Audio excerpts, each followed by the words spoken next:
Hi guys, எல்லாருக்கும் good evening. நான் உங்கள் தமிழ். இன்றைக்கி நம்ம சேனலில் நம்பிக்கை அதை வச்சு ஒரு சின்ன குட்டி ஸ்டோரி சொல்ல போகிறேன். ஸோ கேளுங்க, பிடிச்சிருந்தா லைக் பண்ணுங்கள். நம்ம கதைக்குள்ளே போயிடலாமா? ஒரு பரம்பரை ஏழை ஒருத்தர். அவர் பார்த்திங்கன்னா ஒரு தினக்கூலிக்காரர் தான்.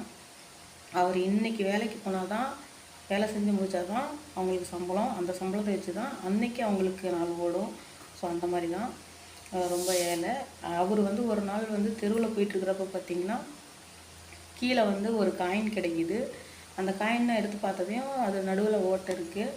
ஓட்டை காயின், அது பழமையான காயின், ஓகேங்களா? அந்த மாதிரி பழமையான காயின்னா அது ரொம்ப அதிர்ஷ்டம் அப்படின்னு நினச்சிக்கிட்டு அந்த காயினை தூக்கி தன்னோட சட்டை பாக்கெட்டில் வச்சுக்கிறாரு. வீட்டுக்கு போயிட்டு, நம்ம இந்த பழமையான காயின் கிடச்சிருக்குது, இது ஒரு அதிர்ஷ்டம், நம்ம இனிமேட்டு பெரியலாக போகிறோம், பணக்காரங்களாக போகிறோம், எல்லாமே நமக்கு சேரும் அப்படின்னு சொல்லி அவர் நினச்சிக்கிறாரு. கொஞ்ச நாள் ஆனதையுமே அவருக்கு பணம், பதவி இது எல்லாமே கிடைக்குது.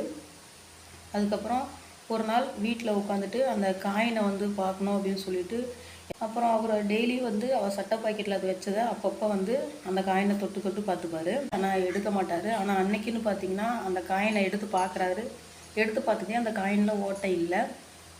அதுக்கப்புறம் இது என்னது, காயினில் இருந்த ஓட்டை எங்கே போச்சு, என்ன இது அப்படின்னு சொல்லி அவங்க ஒய்ஃப்கிட்ட கேட்குறாங்க.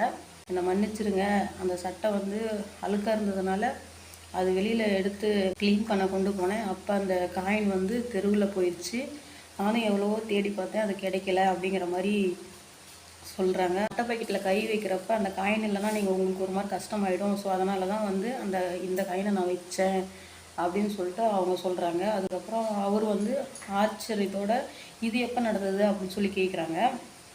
அதுக்கப்புறம் அவங்க ஒய்ஃப் சொல்கிறாங்க, அந்த காயின் கிடச்சி அடுத்த நாளே அது தொலைஞ்சிருச்சு அப்படிங்கிற மாதிரி சொல்கிறாங்க. அவ்வளோ நாளாக அவங்களுக்கு பணம், பதவி இதெல்லாம் கிடைச்சதெல்லாம் அந்த காயினால் இல்லை, அவரோட நம்பிக்கையால் தான், ஓகேங்களா? அவருக்கு அப்போ தான் புரியுது, அந்த காயினால் நமக்கு அதிர்ஷ்டம் வரல, நம்ம நம்பிக்கையால் தான் அந்த அதிர்ஷ்டம் வந்திருக்கு அப்படின்னு சொல்லி அவங்க நினைக்கிறாங்க.